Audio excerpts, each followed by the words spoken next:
ध्यान दीजिए मोर तो कैसे है, ठीक है ना।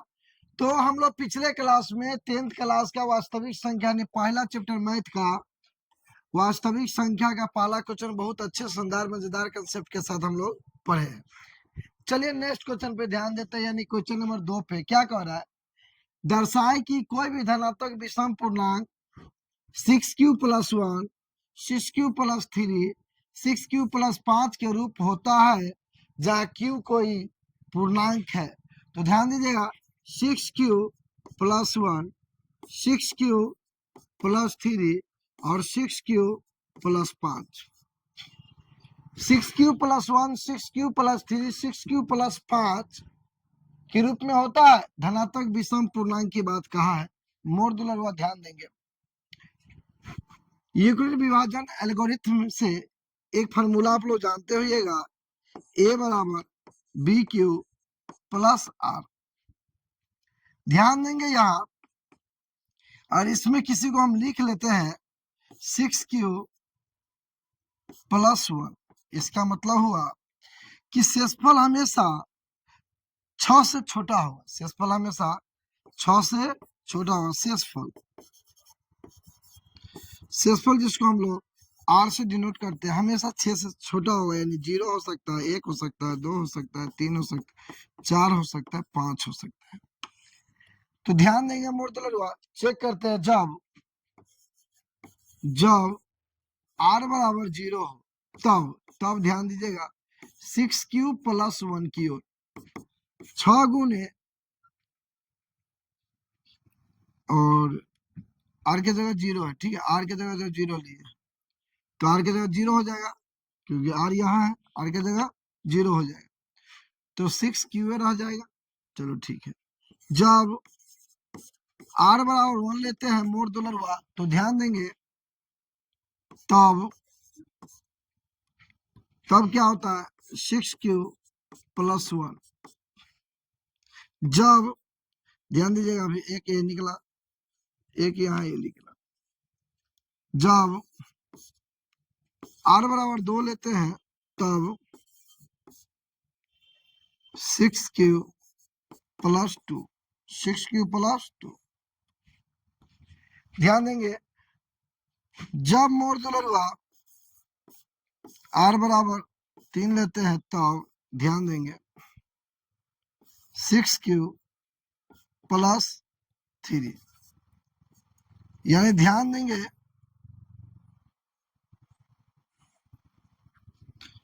तो 6q+3। जब मोड़ दुलरवा जब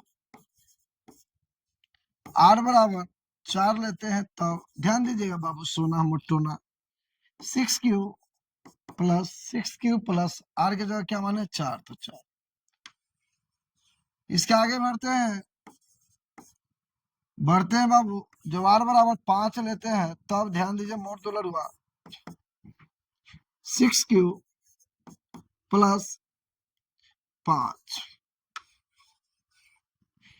अब ध्यान दीजिए मोड़ दुलरवा क्या कहा, धनात्मक विषम पूर्णांक इतना इतना इतना के रूप में होता है, यानी धनात्मक विषम पूर्णांक के रूप में है। देखिए हम लोग किए तो 1 जुटा विषम पूर्णांक है, यहाँ ध्यान दीजिए ये भी विषम पूर्णांक के रूप आया, यहाँ भी देखिए सम हो गया, ये भी विषम पूर्णांक के रूप आया, और यहाँ देखिए जब विषम रखे तो ये भी विषम पूर्णांक के रूप में आया, ये भी इस सम के, क्योंकि लास्ट में क्या है सम जुटा हुआ है। तो कह रहा है कि कोई भी धनात्मक विषम पूर्णांक 6q+1 6q+3 या 6q+5 के रूप में होता है जहां q कोई पूर्णांक हो। तो लिखा जाए कि q 6q+1 और 6q+3 और 6q+5 यह धनात्मक विषम पूर्णांक के रूप में है। यह धनात्मक विषम पूर्णांक के रूप में है,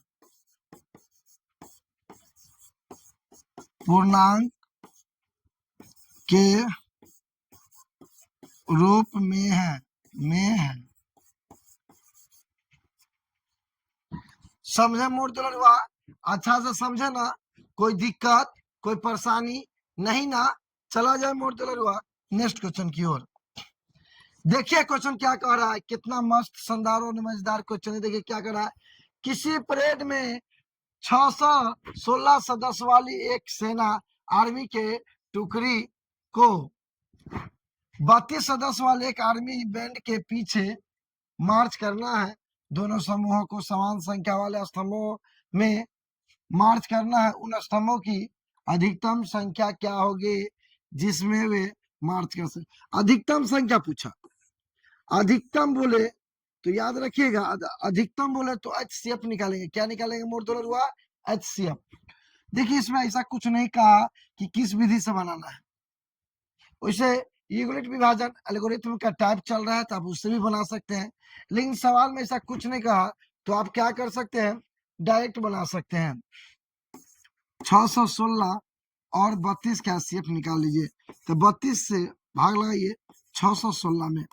ध्यान देंगे मोर दुलरुआ, एक बार में 32 लगा तो 11 में से 2 गया तो 9, ये बच गया 5, 5 में से 3 गया तो 2, 6। आप ध्यान देंगे मोर दुलरुआ, तो 9 बार में लगाइएगा तो 9 दूनी 18, हाथ में 1, 9 दूनी 18, हाथ में 1, 9 27, 1 28। आप ध्यान दिए 16 में 60 गया तो 8, 8 से भाग लगाएंगे 32 में, 8 चौका 32, पूरा कट गया, शेष आया 0। ध्यान देंगे मोर दुलरुआ, हम कह सकते हैं क्या HCF आया मेरा 8। सवाल क्या पूछा है, कोई समान संख्या वाले स्तंभों में मार्च करना है तो उन स्तंभों की अधिकतम संख्या क्या होगी? तो लिखिएगा स्तंभों की अधिकतम संख्या,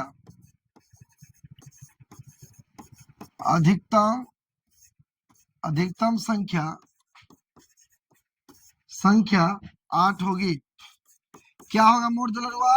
8 होगी। समझ में आया? अच्छा समझ में आया ना? मेरा आंसर 8 होगी। समझे मोर दुलरुआ? लीजिए मोर दुलरुआ, तो इसके अगले क्वेश्चन हम लोग अगले क्लास में पढ़ेंगे। तो आज यहीं तक, फिर मिलते हैं नेक्स्ट क्लास में। ओके बाय, जय हिंद।